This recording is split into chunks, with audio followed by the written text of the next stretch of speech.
Hallelujah, hallelujah. परमेश्वर पिता का धन्यवाद, उस सुंदर समय उसने आपके और मेरे जीवन में दिया, है ना। हाँ, मैं एक प्रचारक हूँ और मैं प्रचार करता हूँ हमारे उद्धारकर्ता प्रभु यीशु मसीह का। काफी बार हम हमारे दिल और दिमाग में इस बात को बिठाए हैं कि एक नौजवान क्या प्रचार करेगा, है ना।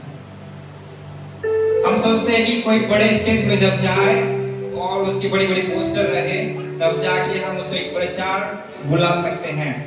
हमारे बीच में मैं गॉस्पल सुसमाचार का प्रचार करता हूँ, लेकिन हमारे बीच में ऐसे हमारे भाई और बहनें हैं जो कि अपने काम का और अपने कंपनी का, है ना, प्रचार करते हैं। तो आज हम कहीं ना कहीं हमारे उस जीवित पिता परमेश्वर का जो क्रूस पे हमारे लिए चढ़ा, आज हम उसके बारे में सीखने और समझने हम जा रहे हैं।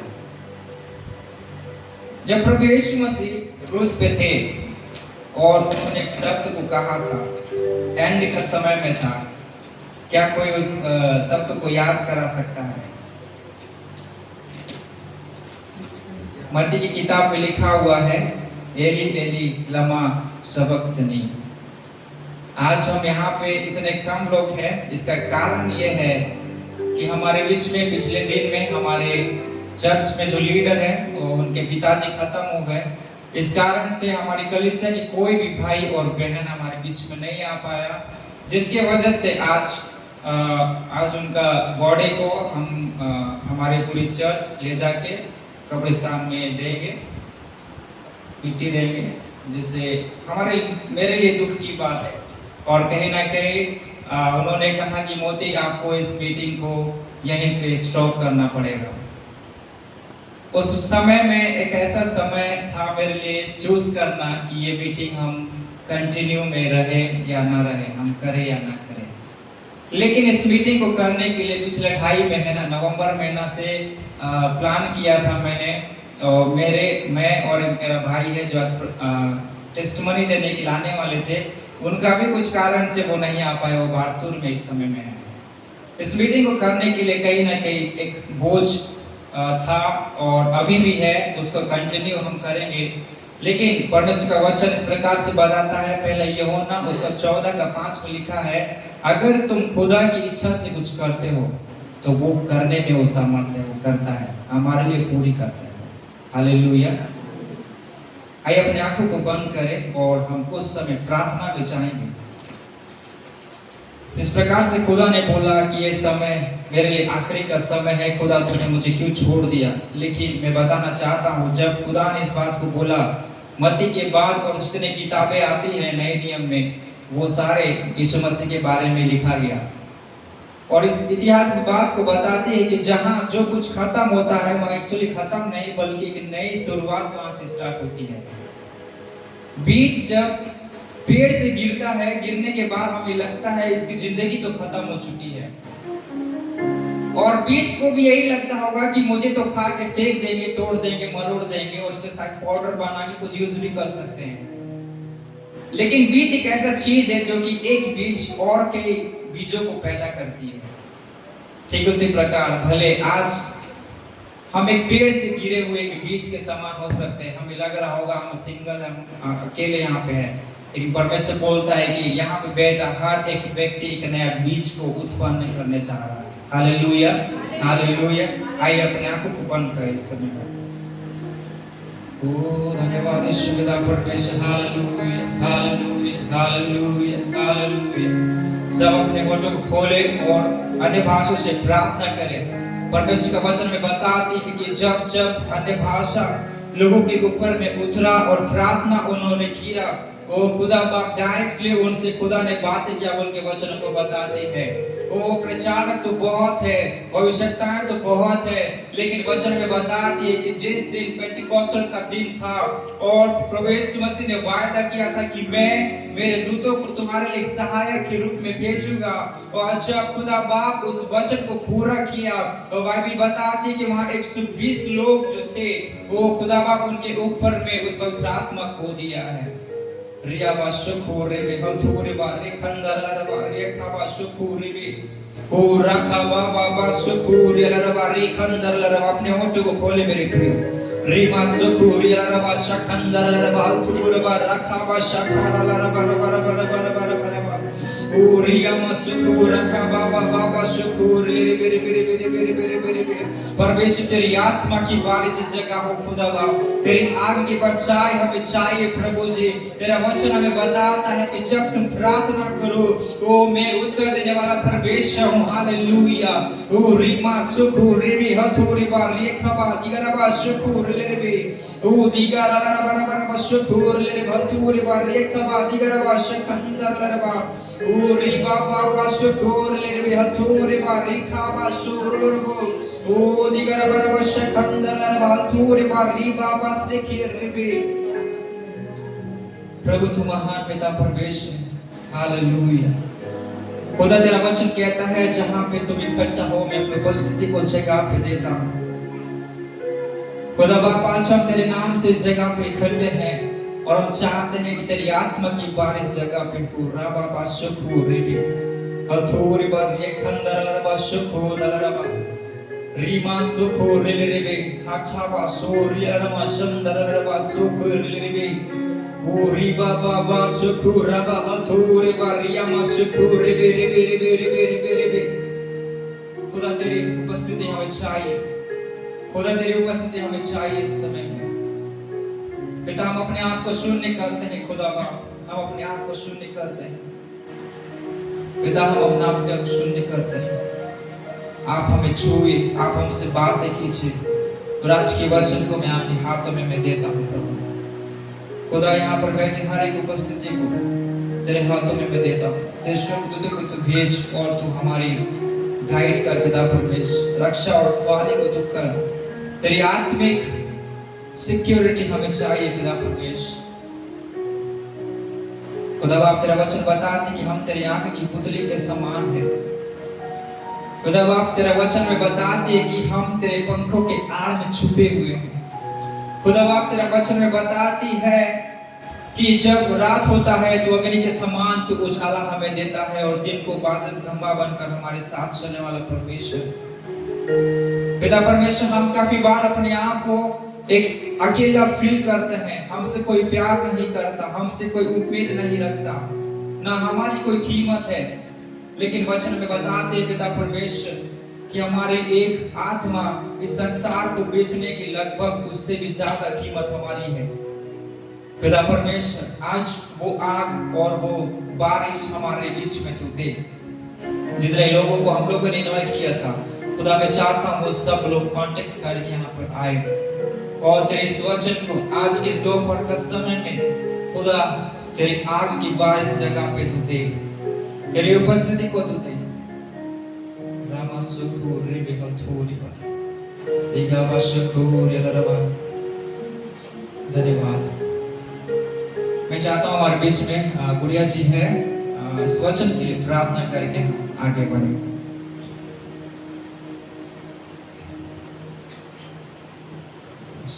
धन्यवाद सामर्थ्य परमेश्वर प्रभु, धन्यवाद के साथ तेरे समीप आते हैं राजा।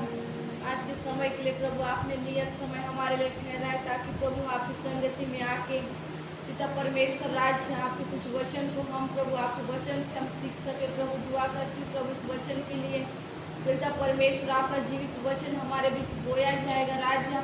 विशेष करके आपके दास को प्रभु आपके हाथ में सौंपती पिता परमेश्वर। इस समय आप दुगना अभिषेक से भरिए उन्हें लॉर्ड पिता परमेश्वर आपकी पवित्र आत्मा के अगुवाई से आपका वचन को हमारे बीच में बांटने पाए प्रभु।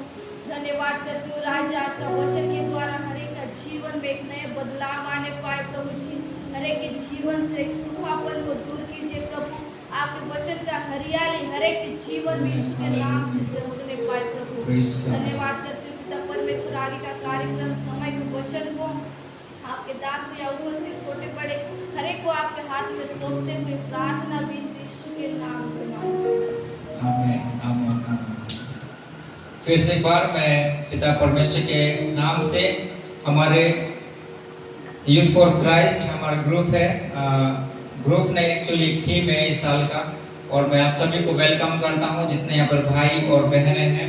मैं अपना परिचय छोटा सा शब्द में मैं देना चाहता हूँ। मेरा नाम मोतीलाल है और मैं इसी चर्च का विश्वासी हूँ। मेरा घर ये टलावास के आसपास में है। जब मैं यहाँ से ग्रेजुएशन करके गया बस्तर यूनिवर्सिटी से, तो कोई प्लान नहीं था कि हम एक सेवकाई में जाए या फिर किसी क्वालिटी में ज्वाइन होए या फिर किसी पास्टर की हम सेवा करें। लेकिन सारा काम, दुनिया का सारा काम हम बोल सकते हैं, है ना। ऑटो चलाया, घर बनाने वाला कंस्ट्रक्शन का काम किया, फाइनेंशियल ऑफिस में गया, वहाँ पे काम किया, और हम क्या बोल सकते हैं, जितना भी काम आज हम कर रहे हैं, जितना भी काम सेलिंग का हो, चाहे मार्केट में आलू प्याज बेचने वाला काम हो, वो भी मैंने किया। लेकिन हम कहीं सक्सेस नहीं हुए। मैं और मेरी माँ तो मुझे बढ़ाने के लिए बहुत कोशिश की, यहाँ तक कि नौकरी का बात भी आया तो माँ ने बहुत कोशिश किया, लेकिन उस चीज़ में हम सफल नहीं हो पाए। लेकिन परमेश्वर का वचन मेरे प्रियो हमको बताता है कि हम जन्म लेने से पहले ही क्या किया है, उसने हमें चुन लिया है। हम हमारे दिमाग और हमारी बुद्धि, हमारी ताकत और बल हम बहुत ज्यादा लगाते हैं हमारे फ्यूचर को सेटअप करने में, लेकिन खुदा उससे बड़ी हमारे लिए रखा है और हमारे लिए सोचता भी है। मैं 8th क्लास में यही सोच रहा था कि मैं IAS ऑफिसर बनूंगा। कभी भी मैं अच्छा नंबर से पास नहीं हुआ स्कूल में। कभी भी माँ तो हमेशा बोलते कि तू कब फर्स्ट आएगा। मैं बोलूंगा मैं पास हो जाऊं, मेरे लिए बहुत बड़ी बात है। लेकिन खुदा उस IAS ऑफिसर से भी बढ़कर एक पोस्टिंग हमारे लिए रखा है। मैं एक पास्टर का कीमत आप लोगों को बता के हम वचन में जाएंगे। हमें लगता है कि पास्टर एक नॉर्मल सा व्यक्ति है और हमको जो लीड करता है वो एक बस 3 साल का ट्रेनिंग लेके हमारे बीच में आके हमको लीड करता है। लेकिन जब मैं बाइबल कॉलेज में गया और मुझे भी यही लगा था कि जिस किताब को, जिस बाइबल को हमने पकड़ा है, उसके बारे में हमको पढ़ाएंगे और हम क्या करेंगे, हम उसको सीख के आत्मा में भर के। फर्स्ट ईयर में बहुत ज्यादा आत्मिक भूख था, अभी भी है, लेकिन उसका जो परसेंटेज था लगभग 95% था। और मैंने इस चीज को देखा कि बहुत फास्टिंग, बहुत उपवास किया, प्रार्थना में था, वचन में था। प्रभु ने ऐसा कोई महीना या फिर हफ्ता नहीं होगा जो स्वप्न के द्वारा किसी भी तरीके से बात नहीं किया होगा। और जब बाइबल कॉलेज में जब मैंने एंटर किया, मेरा फीस लगभग 30,000 रुपए था साल भर का। तो उसमें हमको मैनुअल ड्यूटी होता है ना, जिसे घर में हम लोग ड्यूटी करते हैं, झाड़ू पोछा करते हैं, वैसे वहां भी करना पड़ता है। उसके बाद ये बोला गया कि कॉलेज खत्म होने के बाद हमको मैनुअल ड्यूटी करना है। तो मैंने पहली बार बाइबल कॉलेज में झाड़ू पकड़ा और रोड को मैंने साफ करते हुए, हमारी टीम रही थी, साफ हमने किया। पहला दिन वो ड्यूटी था। दूसरे दिन में बोला गया कि आपको टॉयलेट साफ करना है। क्या करना है? टॉयलेट साफ करना है, जिसमें हम हर सुबह जाते हैं अपने आप को हल्का करने के लिए। हमें लगता है कि आज हम चर्च आ गए, हमारे लिए बहुत बड़ी बात है। लेकिन आपको जो लीड कर रहा है, जिसका नाम पास्टर बोला गया है बाइबल के अनुसार, प्रीस्ट इंग्लिश में बोलते हैं, उसको PS पास्टर के रूप में बोलते हैं, है ना, और हिंदी में उसको अगुवा भी बोलते हैं। तो हम इस बात को समझना है कि जिस किसी ने भी हमारे लिए जो कुछ मेहनत किया है और कर रहा है, वो एक्चुअली में बहुत बड़े लोगों के पास बैठते हो, उठते हो, जो कि हर संडे हम जाते हैं। चाहे वो पास्टर घमंडी हो, चाहे वो पास्टर काफी बार इग्नोर करते हैं, अवॉइड किया जाता है ना। दुनिया में बहुत सारे लोग हैं। हमारे हॉस्टल में 85 स्टूडेंट हैं, गर्ल्स को छोड़ के, जिसमें 85 जाति जिसको बोलते हैं, कास्ट, हम उन लोगों के साथ खाते पीते उठते हैं। प्लस समझ में आता है कि इस बंदे का कैसा मेंटलिटी है और इस भाई का कैसा व्यवहार है। कई बार तो हमको बेड को सेटअप करने के लिए जगह भी नहीं देते हैं। हाँ तो उधर जाना, पीछे भी बैठना, तो उधर सो जाना। कई बार झगड़ा भी होता है, कई बार खुशी की बात भी होती है, कई बार एक ही थाली में खाना भी खाते हैं। लेकिन जिस खुदा ने आपको और मुझे चुना है, वो कभी आपसे और मुझे कोई अंतर नहीं करता है। हालेलुया। परमेश्वर का वचन बोलता है कि हम सब एक समान हैं। जब इस मीटिंग के लिए मैं आंटी लोगों को बोल रहा था, माँ आप लोग आना है और मीटिंग अटेंड करना है, तो किसी ने बोला कि नौकरी लोग को क्या काम है इधर। मैं बोला हम सब जवान हैं, और जिनको जिनको बोला उनको बाल नहीं पका था, इसलिए मैं सक्सेस हो गया था उसमें। परमेश्वर आपसे और मुझसे आज यही बात करना चाह रहा है कि एक्चुअल में हमारा जीवन सिर्फ एक हमारा रोजी रोटी ही नहीं, हमारा जीवन सिर्फ 60 और 70 साल का समय ही नहीं है, बल्कि उससे भी बढ़कर आज आपको और मेरे लिए खुदा के लिए करना है। आज इस किताब के बारे में हमने सुना, याशाया की किताब उसका 1 उसका 18 और 20 हम इस समय में पढ़ेंगे, और मैं निवेदन करता हूँ बहन हर्षिता हमारे बीच में है। 18 से लेकर 18, 19, 20 ये तीनों वचन हम पढ़ेंगे। यहोवा कहता है, आओ हम आपस में बात करें। तुम्हारे पाप चाहे लाल रंग के हो तो भी वे हीम के समान उजल हो जाएंगे, और चाहे अंगरवानी रंग के हो तो भी ऊन के समान श्वेत हो जाएंगे। यदि तुम आज्ञाकारी होकर मेरी मानो तो इस देश के उत्तम उत्तम पदार्थ खाओगे, और यदि तुम ना मानो और बलवा करो तो तलवार से मारे जाओगे। यहोवा का यही वचन है। आमीन, हालेलुया। मेरे प्रिय परमेश्वर का वचन हमें बताती है कि यहोवा इस बात को हमें बताता है, और मैं पूछना चाहता हूँ ऐसा कौन व्यक्ति था, ऐसा कौन सा व्यक्ति था जिसका नाम इस पुस्तक में लिखा गया। हमें हर बार यही लगता होगा कि यशाया की किताब सिर्फ एक प्रोफेट और भविष्यवक्ता का किताब है, लेकिन बाइबल हमें बताती है कि यशाया भी एक व्यक्ति था जो कि आपके और मेरे जैसा इस संसार में जन्मा।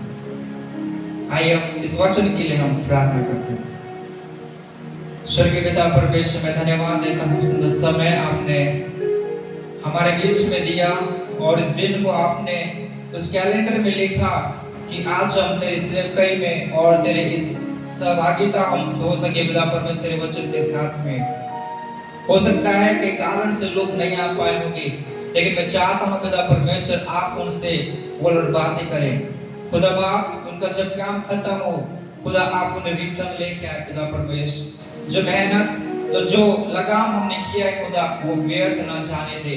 पिता परमेश्वर वचन में बताते हैं कि जब हम तेरी इच्छा से कोई चीज करते हैं तो वो पूरा होता है, बोल के वचन हमें बताते हैं। पिता परमेश्वर खुदा बाप आज हम इस मीटिंग से कोई हमको प्रॉफिट, हमको कोई लाभ या फिर कुछ ऐसी बात होने वाली नहीं है, लेकिन हम चाहते हैं कि हम संगति एक साथ मिलकर करें। वो तेरा वचन बोलती है कि मैं उसमें मदद करने वाला पिता परमेश्वर हूँ।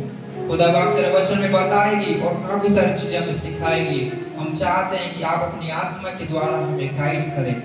पिता तेरा वचन बताते तू मान और मैं तेरे लिए द्वार खोलने वाला परमेश्वर हूँ। तू खटखटा के तू देख, मैं तेरे लिए खोलने वाला परमेश्वर हूँ। तू ढूंढ के तू देख और मैं आज तेरे लिए मिलाने वाला परमेश्वर हूँ।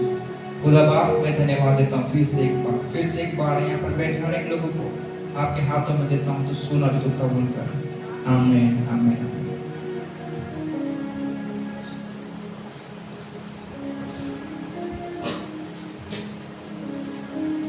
परमेश्वर का वचन हमें इस बात को बताती है, इसके जब इतिहास को हम देखते हैं याशा की किताब में उस प्रकार से हमें बताती है कि जब एक यहूदा का एक जगह था, यहूदा के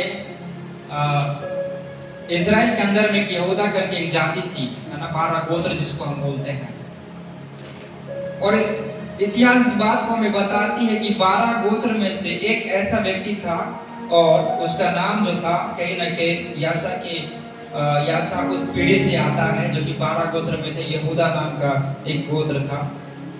और हमें इस बात को इतिहास बताती है कि ये समय एक ऐसा सिचुएशन और ऐसे प्रॉब्लम से भरा हुआ समय था कि खुदा बोल रहा है कि तुम संजय मार्केट की ओर जाओ, लेकिन लोग बोल रहे हैं नहीं मैं गोल बाजार की ओर जाऊंगा।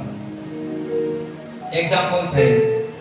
ठीक वैसे ही आज याशा की किताब में परमेश्वर का वचन इस यहूदी लोगों को और इस याशा जितने भी उस जगह पे थे, यहूदा के गोत्र में से जितने भी लोग थे, वहां पे परमेश्वर एक राज्य को दिखाता है जिसका नाम है यहूदा की दक्षिणी राज्य।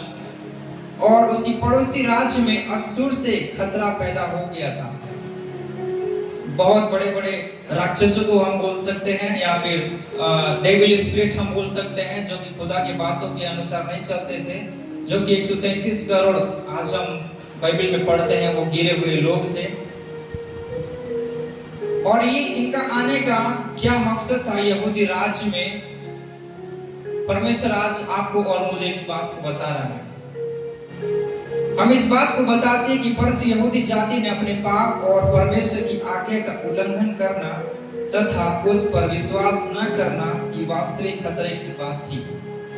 आज हम परमेश्वर को बहुत ही नजदीक तरीके से जानते हैं, मानते हैं। वो हमारा पिता है, वो हमारा परमेश्वर है, हमारा बहुत अच्छा दोस्त है, कई लोगों का पेरेंट्स है ना। हमारे हर एक चीजों में परमेश्वर हमसे, आपसे और मुझसे जुड़ा हुआ है।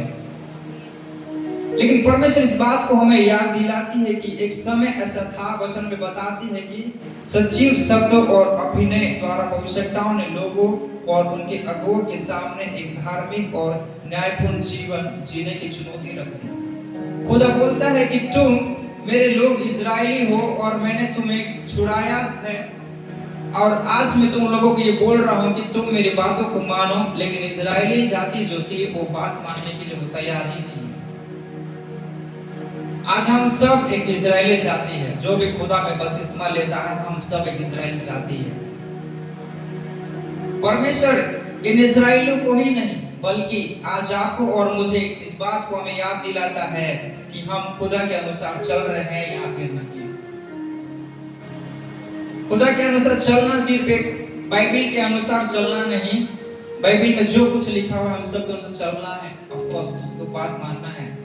लेकिन परमेश्वर में बताती कि उसके अलावा भी कई ऐसे बातें हैं जो आज मैं तुम्हें बताने वाला हूँ बोल के परमेश्वर का वचन को बताती है।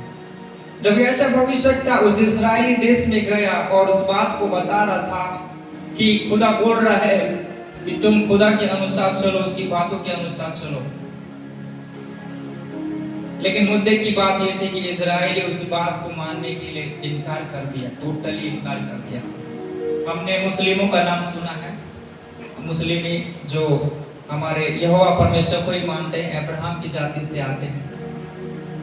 इजराइल इतना घमंड हो गया अपने आप में कि मैं किसी की बात नहीं सुनूंगा, यहाँ तक कि रोम उस जगह पे रूल्स करते थे उस समय में। और रूल्स करने के कारण क्या होता था, उन पर अटैक कर देते और कहीं ना कहीं इजराइली जाति खुदा उनके साथ था, इसलिए वो हमेशा जीत जाते थे। लेकिन एक समय ऐसा आया, मुस्लिम जितने कंट्रीज थे और जितने भी मुस्लिम लोग थे उन्होंने, परमेश्वर ने मुस्लिम के साइड हो गया और इजरायली को क्या किया, बहुत ही कमजोर कर दिया। कमजोर करने के कारण ये हुआ कि मुस्लिम पूरे जीत गया। जितने भी इराक और ईरान जो आज बोलते हैं, परमेश्वर उन लोगों को तैयार किया और पूरा प्रभाव करने के कारण वो जाति क्या हुई, इजराइल जाति नष्ट हो गई। और हम इस इतिहास बताती है कि इजरायली लोग दुनिया से भटकने लगे, इजराइल से इधर उधर भागने लगे। और आज भी हमारे बीच में जब केरल में हम जाते हैं, कोची करके एक जगह है, हम जब वहाँ जाते हैं तो वहाँ पे पाए गए आज भी वहाँ पे लोग हैं। इस बात की गवाह है कि परमेश्वर जो कुछ हमारे लिखा और दिखाया है, इतिहास बताती है, वो आज भी एक्चुअली में वो रियलिटी में बदल के रखी हुई है। और उनका वर्शिप कब होता है, सैटरडे को होता है। उनके अनुसार शनिवार का दिन परमेश्वर के आराधना का दिन है। परमेश्वर बताती है कि मैं तुम्हें फिर से एक बार नई जगह और नई जाति का उत्पन्न करने जा रहा हूँ। और परमेश्वर हमें बताती है, इतिहास में जब हम देखते हैं उस बात को बोलती है कि आज पूरे इजरायली लोग एक जगह इकट्ठा होकर अपने एक फौज बना चुकी है और अपने परमेश्वर के वचन के अनुसार, जो मूसा के लॉ के अनुसार चल रहे हैं। लेकिन परमेश्वर इस बात को अभी भी बताती कि आज भी लोग खुदा के साथ नहीं चल रहे। परमेश्वर में बता रहा है कि हमें आज क्या करना चाहिए। 18 में लिखा हुआ है, मेरे प्रियो, यहोवा कहता है कि आओ हम आपस में वाद विवाद करें। तुम्हारे पाप चाहे लाल रंग के हो तो भी वे हिम के समान उजले हो जाएंगे, और चाहे अर्गवानी रंग के भी हो तो भी वे ऊन के समान श्वेत हो जाएंगे। कितने लोग अपने आप को ना पापी समझते हैं, मैं भी उसमें से हूँ। मानना पड़ेगा है ना।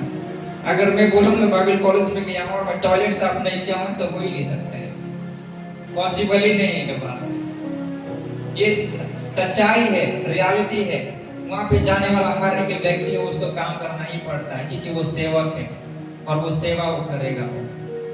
ठीक वैसे ही आज हम क्या है, कहीं ना कहीं हमारे रंग लाल तो है, हमारे खून के रंग लाल है, लेकिन परमेश्वर बोलता है कि मैं उसे एक नई कलर में बदलने वाला हूँ, नए रंग में बदलने वाला हूँ।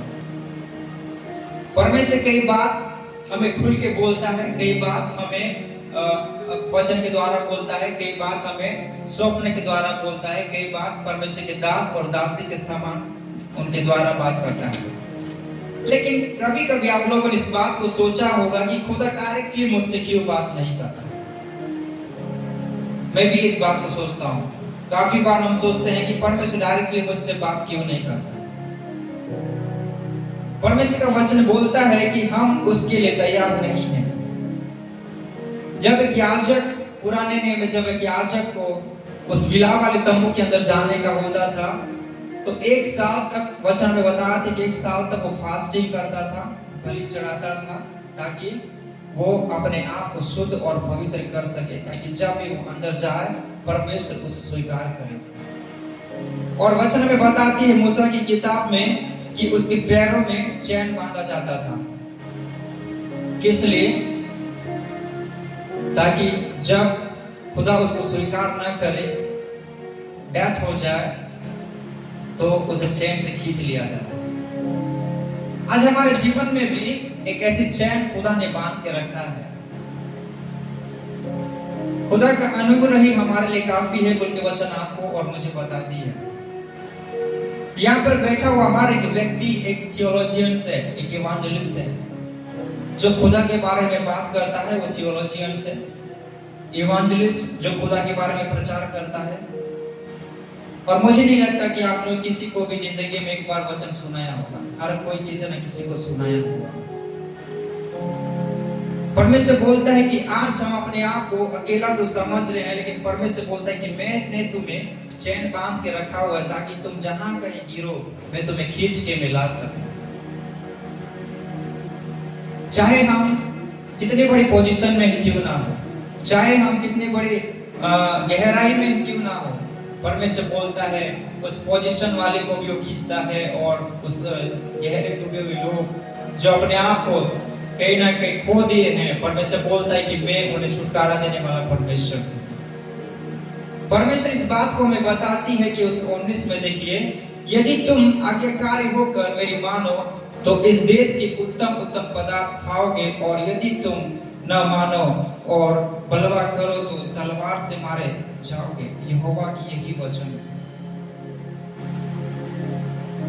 हमने सुना अभी कुछ तलवार से मारने वाली बात, अर्शित तक हम उसको पढ़ देंगे।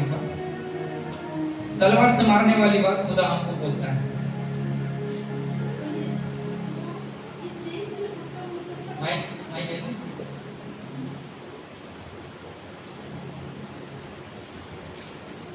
तो इस देश के उत्तम उत्तम पदार्थ खाओगे, और यदि तुम ना मानो और बलवा करो तो तलवार से मारे जाओगे।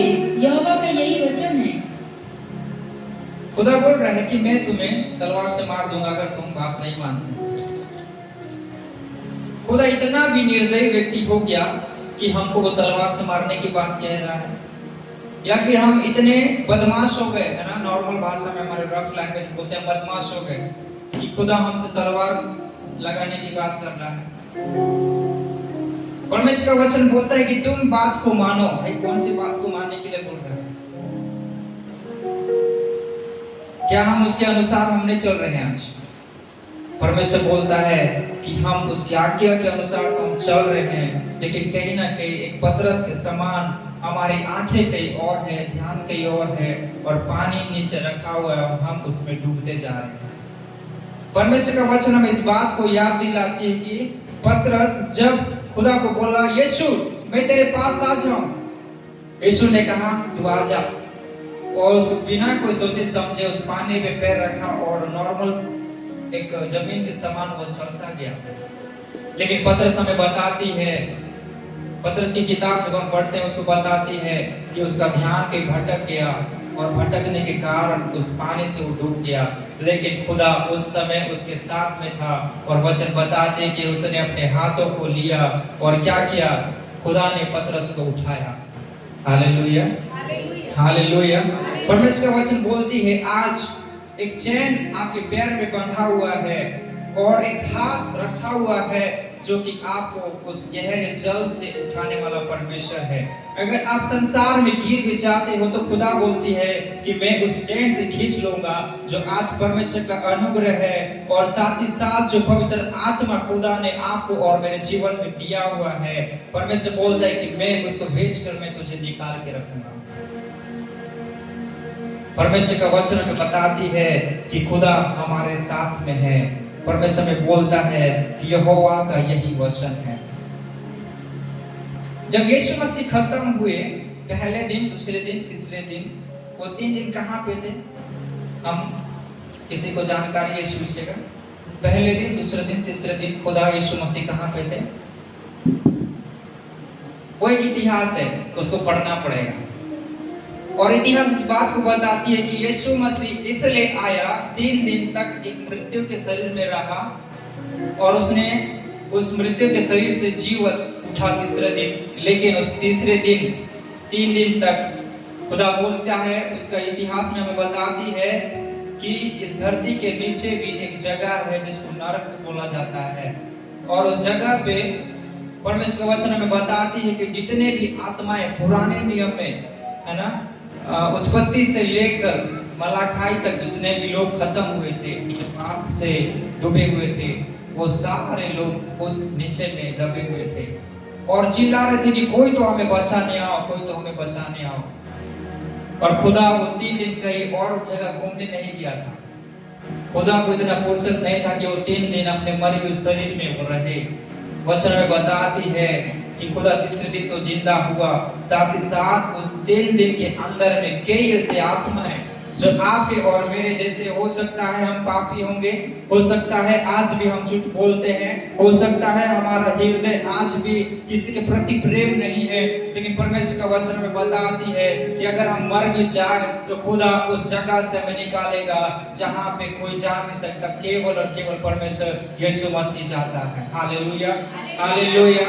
जितने लोग विश्वास करते हैं बोले हालेलुया। परमेश्वर का वचन में बताती है मेरे प्रियो कि खुदा उस 3 दिन के अंदर में ऐसे कई लोग उस जगह पे थे जो कि कभी निकल नहीं सोच सकते थे। उनकी हिम्मत ही नहीं, उनकी औकात ही नहीं, और किसी कांटेक्ट भी करे तो वहां पे नेटवर्क ही नहीं है, बात खत्म। आज हम किसी को कॉल करके हम बात कर सकते हैं ना, चाहे अमेरिका हो, चाहे न्यूजीलैंड हो, या फिर चाइना ही क्यों ना हो। यहाँ तक कि हम प्रभु यीशु मसीह को भी कॉल कर सकते हैं, जैसा कि किताब में है, तो पुकार और मैं तेरी प्रार्थना को सुनने वाला परमेश्वर हूँ। मेरे प्रियो, 3 दिन बड़ा भयंकर और बड़ा ऐसा एक चमत्कार वाला समय था जो कि इतिहास को पूरा हिला के रख दिया। और आज उस खुदा को आप, आज और मैं मानते हैं। परमेश्वर का वचन बताती है कि यदि तुम आज्ञाकारी होकर मेरी मानो तो इस देश के उत्तम उत्तम पदार्थ को खाओगे। अब कौन सी बात को खुदा बोल रहा है कि तुम उत्तम उत्तम पदार्थ को खाओगे? सेब से भी अच्छा, अंगूर से भी अच्छा, गुलाब जामुन से भी अच्छा और कोई चीज है कि दुनिया में तो खुदा बोल रहा है कि उत्तम उत्तम पदार्थ को खाओगे। हो सकता है किसी को नाम पता है। परमेश्वर का वचन बोलता है कि जो तुम बोए नहीं हो तुम उसे खाओगे, जो तुम कभी मेहनत किए नहीं हो तुम उसे खाओगे। जो कि आज हम एक बड़े बड़े लोगों के जीवन में, बड़े बड़े लोगों में जो खुदा के दास है, मैं उनके जीवन में इस बात को देखता हूँ। और वो कौन सी खाने वाली बात है? हमारे पिता अगर आत्मा में है तो कहीं ना कहीं आत्मिक बातों को बोल रहा है ना, वो शरीर को बचाने के बारे में नहीं बोल रहा। उस 3 दिन के अंदर में प्रभु यीशु मसीह जो थे वो उस पाताल में गए, नरक में गए, और खुदा ने उन सारे लोगों को निकाला एक आत्मिक शरीर के साथ में। और आज आपको भी परमेश्वर, मुझे भी इस बात को बोलता है कि हमें भी कहीं ना कहीं इस बात को, नेगेटिविटी हमारे दिमाग से, हमारे सोच और विचार से कहीं ना कहीं हमें निकालना चाहिए कि आज हमें तो कोई प्यार करने वाला शायद नहीं होगा। मैं एग्जाम तो दे रही हूँ लेकिन मैं पास नहीं हो पा रही हूँ, उम्र तो हो गया है लेकिन कहीं ना कहीं शादी नहीं हुआ है ना। परमेश्वर काफी सारी चीजों को पेंडिंग में रखता है और जब खुदा का समय, जब निश्चित समय होता है वो खुदा देता है। मुझे जब फर्स्ट ईयर में गया तो मैं एक लैपटॉप मुझे चाहिए था, मेरी जरूरत नहीं थी, बस मुझे चाहिए था क्योंकि लोग के पास है तो मुझे भी चाहिए। मैं प्रार्थना किया, एक साथ प्रार्थना किया। मेरे अलमारी के बगल में एक लेटर लिखा हुआ है कि मुझे ये चाहिए और मैं प्रार्थना करते गया। खुदा ठीक जैसे मैंने सेकंड ईयर क्रॉस किया उसी समय मुझे लैपटॉप कॉलेज से ही देके मुझे इस जगह पे ले जाना। हमें काफी बार लगता है कि मेरी मम्मी की तो इतनी सैलरी नहीं है, हम नहीं खरीद पाएंगे। हमें ये काफी बार लगता है कि हमारा पहचान किस प्रकार से बढ़ेगा, लेकिन खुदा बोलता है कि मैं एक निश्चित समय पे मैं देने वाला परमेश्वर हूँ। ऐसा का जीवन एक नॉर्मल सा, आज के जमाने में जब बड़े बड़े स्टेज देखते हैं, बड़े बड़े पास्टरों को देखते हैं, उनके जवान उनका जिंदगी नहीं था। लेकिन इतिहास में हम पढ़ते हैं जितने भी बाइबल में लिखे हुए व्यक्ति हैं, किसी के पास BMW कार नहीं था, किसी के पास कोई प्रोटेक्शन, कोई व्यक्ति नहीं था कि उन्हें एक सिक्योरिटी उनको दी जाए। लेकिन ये लोग ऐसे खत्म हुए कि कोई तो भाला से मारा गया, कोई तो उल्टा टांग दिया, कोई तो उल्टा क्रॉस पे लगाया गया, किसी की गर्दनें निकाल दी गई। और गॉस्पेल हमें बताती है कि आज जो कोई लोग खुदा के लिए जी रहे हैं, है ना, हर कोई परेशान है, लेकिन खुदा बोलता है कि मैं तुम्हें चैन से बांधा हुआ रखा हुआ हूँ ताकि मैं तुम्हें वहां से निकाल सकूं, और वो हाथ हमेशा तुम्हारे लिए रखा हुआ है, जो कि अगर तुम डूबो और गिरो तो भी मैं वहां से तुम्हें निकालने वाला परमेश्वर आपको याद दिलाता है कि आज आप अकेले नहीं हो। परमेश्वर आपको बोल रहा है कि आज आप कहीं अकेले नहीं जा रहे हो।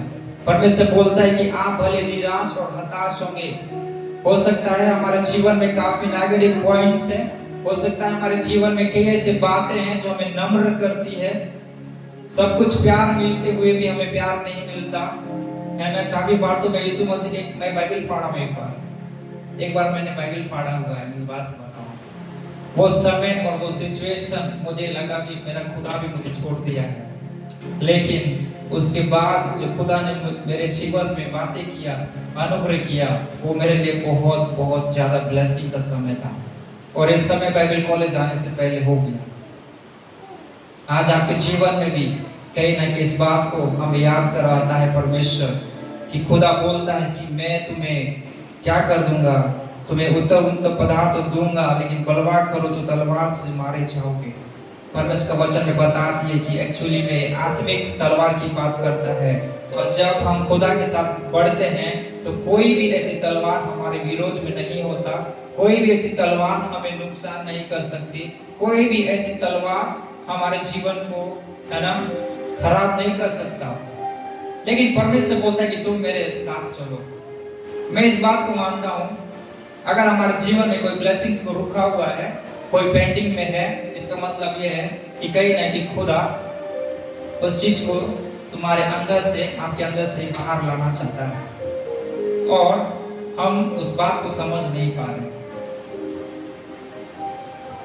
परमेश्वर बोलता है कि हम उस बात को समझ नहीं पा रहे, लेकिन वो कौन सी बात है? आज आपके और मेरे जीवन में उसको सोचना और बहुत ही समझने की हमें जरूरत है। परमेश्वर का वचन बताती है, चाहे अर्गवानी रंग के भी हो तो भी वे ऊन के समान श्वेत हो जाएंगे। चाहे हम कितने भी गहराई और कितने भी परेशानी में डूबे हुए हो, चाहे हमारे ब्लेसिंग्स कहीं हमें दिख नहीं रहा हो, लेकिन परमेश्वर बोलता है कि मैं उसे चेंज करने वाला परमेश्वर हूँ, और मैं उसे चेंज कर रहा हूँ बोल के परमेश्वर को बताती है। वचन को फिर से एक बार पढ़ेंगे। यहोवा कहता है, आओ हम आपस में वाद विवाद करें, तुम्हारे पाप चाहे लाल रंग की हो तो भी वे हिम के समान उजले हो जाएंगे, और चाहे अर्गवानी रंग के भी हो तो भी वे ऊन के समान श्वेत हो जाएंगे। है ना? शब्द को हमें बड़ा ध्यान से हम सुनेंगे। जाएंगे का मतलब क्या होता है? आने वाले समय में, है ना, आज जो कुछ हमारे जीवन में नेगेटिव पॉइंट्स है, परमेश्वर उसे बदलने जा रहा है। Hallelujah, hallelujah. मैंने एक स्वप्न देखा था 2 दिन पहले, मैं आपको बताता हूँ। मामी को बताऊंगा, बोल रहा था समय नहीं हो पाया। मैं मेरे कॉलेज में जब गया, स्वप्न की बात है, मैं जब मेरे कॉलेज में गया, मेरे बैग मैंने लॉस किया था। उस बैग को मैंने ढूंढा, मैंने शिकायत किया मेरे कॉलेज में, तो मुझे एक नई बैग दी गई। नई बैग के साथ मेरे पुराने कपड़े रखे हुए हैं, और साथ ही साथ मेरे लिए एक नई गाड़ी का भी प्रबंध किया गया। और गाड़ी में और भी कुछ लोग थे। सीन चेंज होता है वहां से। सीन चेंज होने के बाद मैं एक हॉस्पिटल में पहुंचता हूँ। हॉस्पिटल में पहुंचने के बाद एक बड़ी सी हॉल है, इससे भी बड़ा था, बड़े अच्छे चेयर्स लगे हुए थे, लोग आना जाना कर रहे थे। और स्वप्न में मैं इस प्रकार से मैं देखता हूँ कि लगभग 100 भाई और बहन बैठे हुए हैं। मैं इसी को बताया हूँ, इसी कहाँ गए बताया हूँ। लगभग 100 भाई और बहन बैठे हुए नौकरी के लिए। जैसे आज हम फॉर्म भर के वेट कर रहे हैं नौकरी के लिए, आए नौकरी के लिए हम वेट कर रहे हैं फॉर्म भर के। तो उस जगह पे मैं एक बहन को, एक भाई को ऐसा मैंने पूछा कि यहाँ पे क्या हो रहा है, इतनी भीड़ क्यों लगी हुई है। तो वहाँ बोलता है कि ये सब नौकरी के लिए लगे हुए हैं, फॉर्म भर के लोग वेट कर रहे हैं, इनका नाम लगभग चढ़ गया है। तो मैं ब्लेजर में था, ब्लैक वाला ब्लेजर में था। मेरे को कोई नहीं बोलेगा कि इधर कोई काम कर रहे हैं या फिर हॉस्टल का बंदा है। तो मैं उस अधिकारी के पीछे पीछे गया और बोला, सर इनका क्या हिसाब किताब है, आप इनको क्यों बिठा कर रखे हो। तो वो सर बोलते हैं कि नहीं, ये लोग नौकरी के लिए हैं, हमने कहीं ना कहीं फॉर्म फिलअप कर दिया है और इनका कहीं ना कहीं नाम आने वाला है।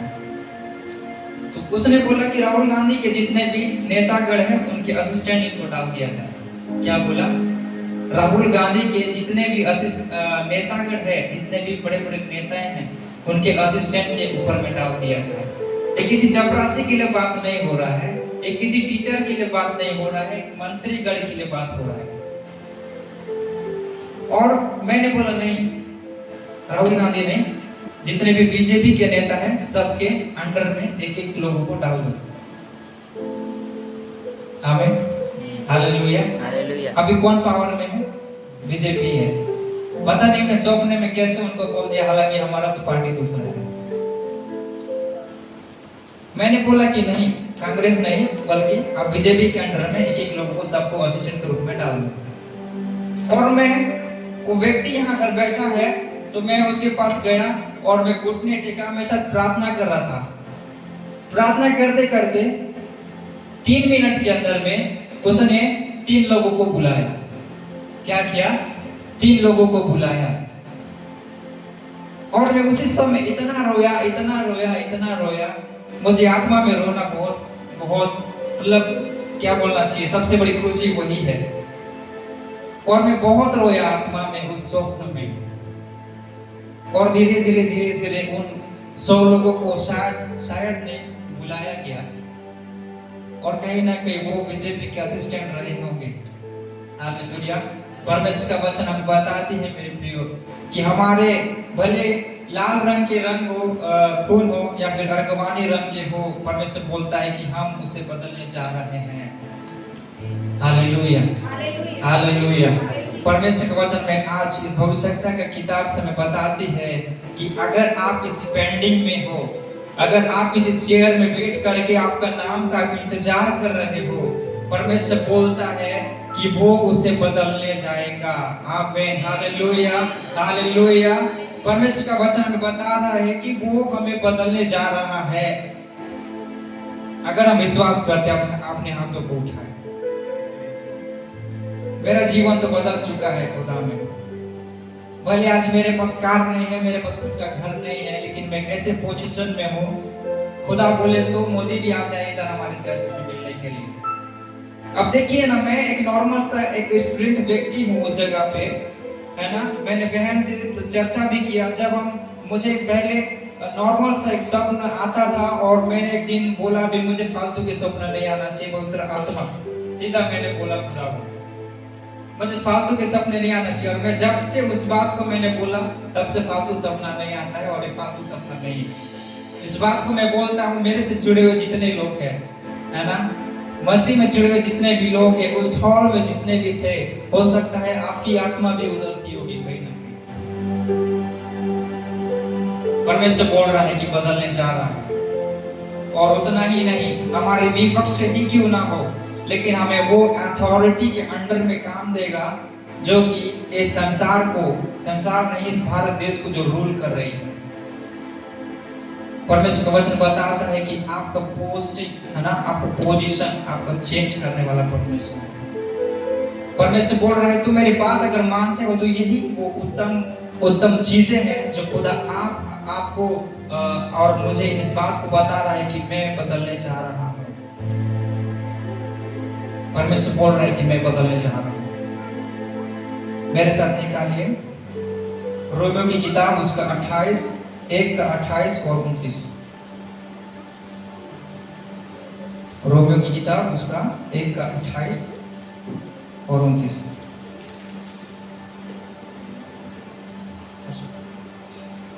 जब उन्होंने परमेश्वर को पहचाना ना चाहा, तो परमेश्वर ने उन्हें उनके निकम्मे मन पर छोड़ दिया कि वे अनुचित काम करें।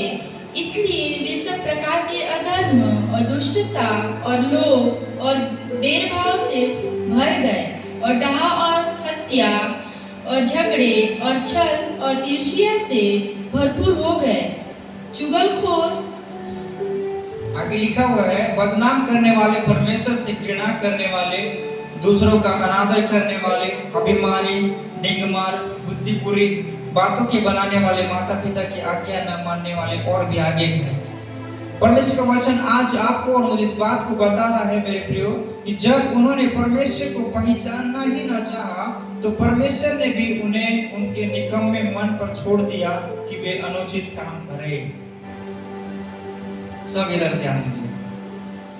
अब खुदा ने किसी और व्यक्ति के ऊपर दोष नहीं लगाया, बल्कि उसने खुद छोड़ दिया कि अब तू अपने जीवन को तो क्या कर, तू बना ले, है ना। उस लिस्ट को पढ़ना, 29 के बाद पढ़ना, उसमें क्या क्या लिखा हुआ है कि मैं खुदा का बात नहीं मानता हूँ, मैं माँ पिताजी का बात नहीं मानता हूँ, और मैं किसी से लड़ता भी हूँ, मैं किसी से जो कुछ हमारे अंदर में हर एक इंसान के अंदर कमी है, उस बात को हम देखें। परमेश्वर बोलता है कि अगर हम खुदा की बात को नहीं मान रहे हैं, तो खुदा बोलता है कि मैं छोड़ देता हूँ, बात ही खत्म। अब खुदा छोड़ने के बाद हमारा प्रोटेक्शन, हमारा सुरक्षा जो प्रभु की ओर से होता है, वो अब नहीं। अब तक क्या था, खुदा बदलने जा रहा है। अब तक क्या था, हम भले गिरे हुए हैं लेकिन खुदा हमें उठा रहा है। अब तक क्या था, वचन में बताती है कि भले ही हम किसी नरक में क्यों ना हो, खुदा हमें वहां से निकालेगा, हम किसी पाप में क्यों ना हो, हमें खुदा वहां से निकालेगा। अब तक था, लेकिन अब बोलता है कि मैंने तुम्हें छोड़ दिया है। कितनी बड़ी बात है। कितने लोगों को थोड़ा सा लगा कि अरे ये क्या हो रहा है। मुझे लगा खुदा जब छोड़ने की बात कह रहा है, तो उसके बाद तो कोई है ही नहीं उसका दूसरा नंबर का व्यक्ति जो हम एक्सेप्ट कर सके। आज हम इस बात को समझे कि खुदा क्यों छोड़ने की बात कह रहा है। अगर हम खुदा के अनुसार चल रहे हैं, दैट्स गुड, वंडरफुल टाइम, बहुत अच्छा समय है आपके लिए, मेरे लिए। भले आज हम यहाँ पे 21-22 लोग हैं, लेकिन परमेश्वर का वचन हमें बताती है कि अगर तू घोर अंधकार की तराई में से चले, तो भी मैं तुझे क्या करूंगा, बचाऊंगा, मैं हानि से न डरूंगा, बल्कि वचन को बताती है। परमेश्वर का वचन बोलता है कि मैंने तुझे छोड़ दिया है, और वचन में बताती है कि वो सारा जो बैड न्यूज हमारे अंदर में रखा हुआ है, वो यही सब चीज के कारण से होता है। अगर हम किसी को जलन कर रहे हैं, हम किसी को कुछ ऐसी बात हो रही है हमारे अंदर, जो भी नेगेटिव पॉइंट्स है, इसका मतलब ये है कि खुदा हमसे थोड़ा साइड हो चुका है। ये हमारे लिए शायद खुशखबरी है ना। बोलिए, ये खुशखबरी है। कैसे खुशखबरी होगा? मैं उल्टा बोल रहा हूँ, आपको राइट बोलना चाहिए। खुशखबरी नहीं है बेटा, ये बैड न्यूज है हमारे लिए कि खुदा हमसे दूर हो गया है। परमेश्वर बोलता है कि मैं तुम्हारे साथ हूँ और मैं तुझे छोड़ने वाला परमेश्वर नहीं हूँ। रिफ्लेक्शन, जब हम असाइनमेंट बनाते हैं, असाइनमेंट बनाने के लास्ट में एक रिफ्लेक्शन देते हैं या फिर पूरा एक असाइनमेंट रिफ्लेक्शन होता है। तो मैंने उत्पत्ति से लेकर प्रकाशित वाक्य तक इस बात को मैंने सोचा, खुदा तो साबित क्या करना चाहता है इस वचन के द्वारा, जो इस इतिहास की किताब लिखा है, राजा की किताब लिखा है, गॉस्पेल्स की किताब को तो लिखा है। मैंने पूरी किताब से मैंने एक रिफ्लेक्शन निकाला और मैंने लगभग 1.5 बार मैंने प्रकाशित वाक्य किताब को मैंने पढ़ा। पढ़ने के बाद ये समझ में आया, खुदा छोड़ भी देता है, खुदा ढकेलता भी है ताकि गिर जाए, चोट लग जाए। खुदा इस बात को जानता है कि ये कहीं जाने वाले नहीं है, जाने के समय में वो जाने भी नहीं देगा। हम बुढ़ाऊ पुत्र के जीवन में हम देखते हैं प्रकाशित वाक्य इस बात को हमें बताती है कि अगर हम गिर भी जाए, हम मर भी जाए, मरा हुआ बॉडी को भी वो क्या करेगा, आत्मा में भर के वो दे सकता है। हालेलुया। हमारा भाई एक बोल रहा था, मोदी भैया अंका तो खत्म हो गया, आपका मीटिंग कैंसिल करो। मैं बोला नहीं, 2.5 महीने से प्रैक्टिस किए हैं, फास्टिंग किए हैं, हमारे भाइयों ने मेहनत किया है, प्रार्थना किया है। अगर मरा हुआ व्यक्ति जिंदा हो जाए तो कैसा हो जाएगा? उसके बाद कोई ऑप्शन नहीं, हाँ ये तो हो सकता है, ये हो सकता है। अगर हमको अनुमति नहीं होता इस चर्च को आज अटेंड करने के लिए, मैं कल रात भर प्रार्थना करूंगा बोल के मैं ठान लिया था, लेकिन उससे पहले ही खुदा ने उनके मन में काम किया और इस मीटिंग को अलाउ किया। और परमेश्वर आज आपसे और मुझसे बोलता है। जब मैंने प्रकाशित वाक्य उत्पत्ति से लेकर प्रकाशित वाक्य तक मैंने रिफ्लेक्शन को ढूंढा, कई ऐसे लोग थे, मैंने पहले बताया कि यीशु मसीह 3 दिन के अंदर वो आत्माओं को लेके आया और जितने संसार में हैं उन सभी को मैं एक साथ लेके जाऊंगा बोलता है। प्रभु 2 बार आएगा, एक बार आ चुका है ना, एक बार शरीर में आ चुका है, दूसरी बार फिर आएगा जो कि आपको और मुझे, जो धर्मी लोग हैं उनको लेके जाएगा। लेकिन जो हमारे चर्च के विरोध में है, जो हमको नेगेटिव पॉइंट्स में हमें नुकसान करने के लिए सोचते हैं, उन लोगों को खुदा छोड़ देगा। बोलो, उन लोगों को छोड़ देगा। परमेश्वर बोलता है उनका वचन में प्रकाशित वाक्य में कि उन लोगों को छोड़ देगा और 3.5 साल तक उन लोगों को कहीं से बिच्छू काटेगा, कहीं से सांप आके डसेगा, कहीं से और कुछ भयानक वाली बात होगी। गर्दन तो काटेंगे लेकिन क्या होगा, मरेंगे नहीं। वो फांसी तो लगाएंगे लेकिन वहीं फंस के रह जाएंगे, लेकिन वो मन निकालने वाला नहीं है। आज हम उस जगह पे है जो खुदा बोलता है, भले ही मैं तुझे छोड़ दिया हूँ लेकिन मैं तुझे छोड़ने वाला परमेश्वर नहीं हूँ। तो रिफ्लेक्शन यही है कि हम सब एक दिन खुदा के साथ होंगे। प्रकाशित वाक्य में इस बात को मैं बताती हूँ। अपने आंखों को 2 मिनट बंद करें, प्रार्थना करेंगे। हथोरी बारका वाशुकुर यलरबा रिखंदर लरबा रोको को शुकुर यलरबा रिखंदर लरबा। Hallelujah hallelujah hallelujah hallelujah hallelujah hallelujah. ओरी बाबा शुकुर लेरे भथोरे बारी खंदर लरबा रिखा वाशुकुर लेरे बी रिया खंदर लरबा थोरे बारी बाबा शुकुर बी। परमेश्वर तेरे वचन हमें बताती है कि जब हम तेरे बातों को नहीं मानते हैं तो हमें काटता है बोल के। परमेश्वर वचन हमें बताती है कि तू हमसे कहीं ना कहीं दूर हुआ है बोल के। परमेश्वर तेरा वचन हमें बताती है कि मैं तुम्हें कभी छोड़ने वाला परमेश्वर नहीं हूँ।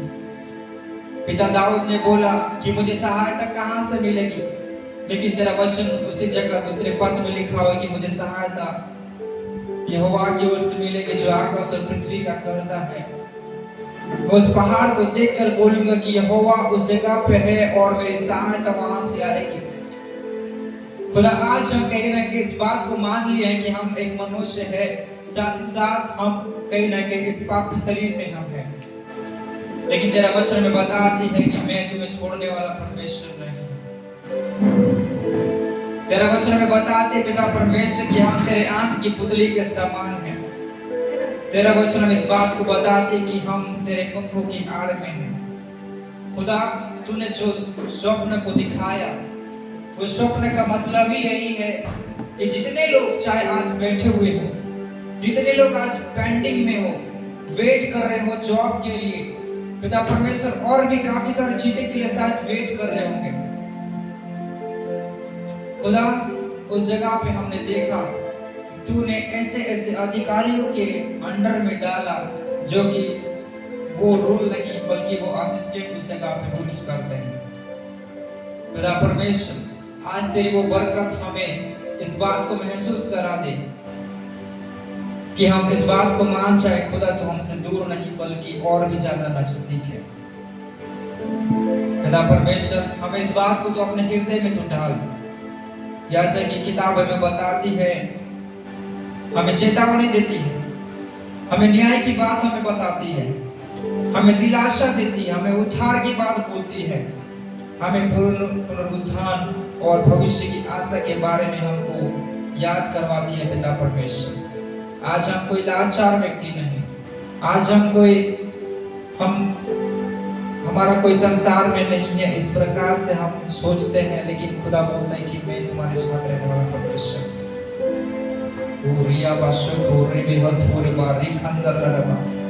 जिन जिनके काम रुके हुए होंगे, जिन जिनके काम कंटिन्यू में होगा लेकिन कहीं न कहीं किसी बात के लिए स्टॉप रखा गया है, कहीं न कहीं अपने भविष्य की आशा के बारे में सोचते होंगे, विचार करते होंगे, फॉर्म भरने के बाद पेंडिंग में रखी हुई सामान जितने भी है, फाइल्स जितने भी है, खुदा बोलता है कि मैं ओपन करने वाला परमेश्वर, मैं ओपन करने जा रहा हूँ। वो उन उत्तम उत्तम पदार्थ को पिता परमेश्वर आपके और मेरे जीवन में देने जा रहा है। रीबा शुक्र यलरबा अधूरी बारी खंदरबा रेखाबा शुक्र लेरे रियंदरबा शुक्र राखाबा शेर लेरे दिगारबा शखंदरबा रीमा शुक्र रे हथूर बा रेखाबा शुक्र यलरबा।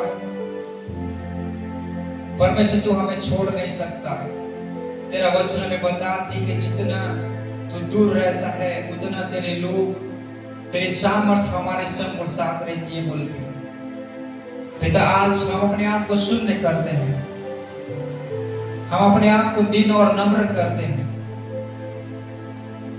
पिता परमेश्वर आप हमें इस संसार से निकालकर अपने आत्मिक जीवन में आप हमें लेके चलिए। पिता परमेश्वर वचन में बताती है, वे तो परमेश्वर की यह विधि जानते हैं कि ऐसे काम करने वाले मृत्यु के दंड